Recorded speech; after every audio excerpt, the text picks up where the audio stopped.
আমাদের কাছে অনেক পেশেন্ট এসে পৌঁছায় যাদের থাইরয়েড পরীক্ষা করলে আমরা দেখতে পাই যে থাইরয়েড হয়তো যেটা বর্ডার লাইন থাকার কথা, মানে যেটা লিমিট থাকার কথা তার থেকে সামান্য বেড়েছে।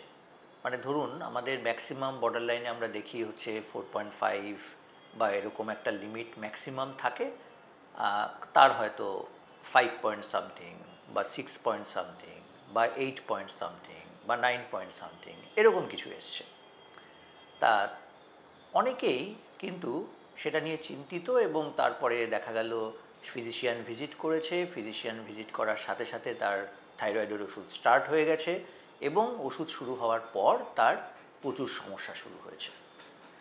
তা থাইরয়েড যদি আপনার বর্ডার লাইন যে লিমিটটা ল্যাবের দিচ্ছে তার থেকে একটু বেশি থাকলেই আপনাকে কি ওষুধ শুরু করতে হবে? নিয়মটা কি? তা আসুন এই বিষয় নিয়েই আজকে আমরা আলোচনা করব। আমি doctor Rajib Shikdar, preventive medicine specialist. আজকের আমাদের আলোচনার বিষয় হলো যে থাইরয়েড একটু বাড়লেই সবার কি ওষুধ শুরু করার দরকার হয়, না কি দরকার না হলেও হয়, কোনটা ঠিক?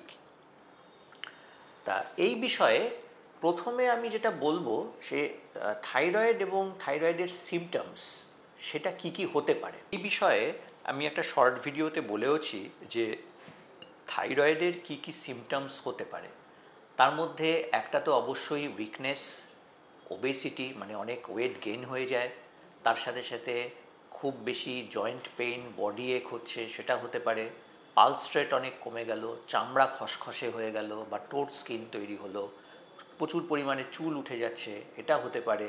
বা খুব সবসময় ঠান্ডা ঠান্ডা লাগছে, গরমের মধ্যেও ঠান্ডা লাগছে, এসব প্রচুর সিমটমস থাইরয়েডের মধ্যে হতে পারে। এবার আপনি আপনার রুটিন চেক আপে হঠাৎ দেখলেন যে আপনি যে রিপোর্টটা করেছেন রিপোর্টে থাইরয়েডটা সামান্য বেড়ে গেছে। এবার এইটাকে আমরা বেসিক্যালি বলি সাবক্লিনিক্যাল হাইপোথাইরয়েডিজম। এবার সাবক্লিনিক্যাল হাইপোথাইরয়েডিজম এটা একটা এন্টিটি। এই বিষয়টা নিয়ে প্রচুর গবেষণা হয়েছে এবং এইটা নিয়েই আজকে আমি বলার চেষ্টা করছি যে ওষুধ সাবক্লিনিক্যাল হাইপোথাইরয়েডিজমে কতটা দরকারি এবং কি দেখে আপনার ওষুধ শুরু করা উচিত। যদিও পুরোটাই ফিজিশিয়ানই ডিসাইড করবে, কিন্তু তাও নিজের একটা জানা উচিত যে একটু থাইরয়েড বাড়লেই সবসময় ওষুধ শুরু করার দরকার হয় না।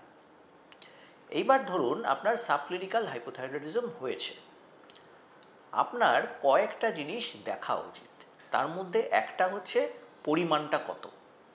যদি দেখা যায় যে আপনার সাবক্লিনিক্যাল হাইপোথাইরয়েডিজমের মধ্যে আপনার সিমটমস তেমন কিছু নেই, যে সিমটমসগুলো আমি বললাম, অথচ আপনার লেভেলটা যেটা টিএসএইচ লেভেল, যেটা লেভেলটা হচ্ছে 10-এর বেশি, তাহলে কিন্তু আপনার শুরু করে দেওয়াই ভালো। অবশ্যই আপনি এটা একটা ক্রস চেক করতে পারেন, মানে আপনি একটা ল্যাব থেকে করলেন, দেখা গেল আপনার কোনো সমস্যা মনে হচ্ছে বা কোয়ালিটি অফ টেস্ট নিয়ে সমস্যা হচ্ছে, সেটা আপনি আরেকটা জায়গা থেকে রিভিউ করুন, রিভিউ করে দেখে নিন। যদি দেখা যায় উভয় ক্ষেত্রেই 10-এর বেশি আসছে অথচ আপনার কোনো সিমটমস নেই, তাহলে কিন্তু রিসার্চ বলছে যে ইন ফিউচার আপনার অবশ্যই সমস্যা হতে পারে। সেক্ষেত্রে হাইপোথাইরয়েডিজমের জন্য, এই সাবক্লিনিক্যাল হাইপোথাইরয়েডিজমের জন্য আপনি ওষুধ শুরু করে দেওয়াই ভালো। এবার ওষুধ কোন ডোজে শুরু করবেন সেটা তো আপনি অবশ্যই ফিজিশিয়ান ভিজিট করবেন। আমাদের একটা মাপ আছে, সেই মাপটা আমি মনে করি যে ফিজিশিয়ানের কাছে থাকলেই ভালো। 2 নম্বর হচ্ছে এরকম একটা কন্ডিশন হতে পারে যে আপনার 10-এর কম, মানে 4 থেকে 10-এর মধ্যে আপনার থাইরয়েডটা রয়েছে, টিএসএইচ রয়েছে, অথচ আপনার কোনো সিমটমস নেই। তাহলে কি করবেন? তাহলে কিন্তু আমাদের একটা টেস্ট করানো উচিত। সেই টেস্টটা কি? সেটা হলো একটা ব্লাড টেস্ট, যেটার নাম হলো অ্যান্টিটিপিও। অ্যান্টিটিপিও বলে একটা টেস্ট হয়। সেই টেস্টটা আপনার যদি এরকম 4 থেকে 10-এর মধ্যে থাকা পেশেন্টদের পজিটিভ আসে এবং তার সাথে সাথে দেখা গেল যে আপনার হালকা সিমটমস হচ্ছে, বা আপনি প্রেগন্যান্সি নিতে চাইছেন, বা আপনার প্রেগন্যান্সি নেওয়ার ইচ্ছে আছে, বা আপনার একটু গলা ফোলা রয়েছে বা গয়টার রয়েছে, তাহলে কিন্তু আপনাকে অবশ্যই ওষুধ শুরু করতে হবে। যাদের এই 4 থেকে 10-এর মধ্যে রয়েছে এবং যাদের অ্যান্টি-টিপিও বেশি। এবার ধরুন আপনার এরকম একটা সমস্যা হলো যে আপনার 4 থেকে 10-এর মধ্যে থাইরয়েড রয়েছে, আপনার অ্যান্টি-টিপিও নেগেটিভ, আপনি এক্ষুনি কোনো প্রেগন্যান্সি প্ল্যানিং করছেন না বা প্রেগন্যান্সি নেওয়ার ইচ্ছে এই মুহূর্তে নেই, আপনার কোনো সিমটমসও নেই, আপনার গয়টারও নেই, তাহলে কিন্তু আপনি ওয়েট করবেন। মানে আপনার দেখা গেল স্বাদ বেরিয়েছে, আপনার এই সমস্যাগুলোর মধ্যে একটাও হচ্ছে না, আপনার অ্যান্টিটিপিও করা হয়েছে, আপনার নেগেটিভ বেরিয়েছে, তাহলে কিন্তু আমরা ওয়েট করব। আমরা কিন্তু তাদেরকে ওষুধ দেব না। এখানে থাইরয়েডের কিছু ভিটামিন পাওয়া যায় যেগুলো কিন্তু খুব ভালো কাজ করে।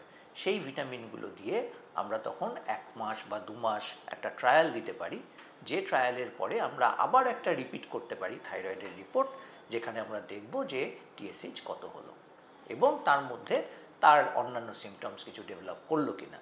তার কারণ এই ওষুধটা যদি আপনি শুরু করেন তাহলে কিন্তু ওষুধটা আপনাকে লাইফ লং খেতেও হবে এবং এবং প্রতিদিনই খেতে হবে। সুতরাং শুরু করার আগে আপনি প্রপারলি জেনে নিন যে আপনার ওষুধ শুরু করার দরকার আছে কিনা। সুতরাং এই যে 3টে কন্ডিশন বললাম সাবক্লিনিক্যাল হাইপোথাইরয়েডিজমের, এটা কিন্তু ভীষণ ইম্পর্ট্যান্ট থাইরয়েডের ওষুধ শুরু করার আগে।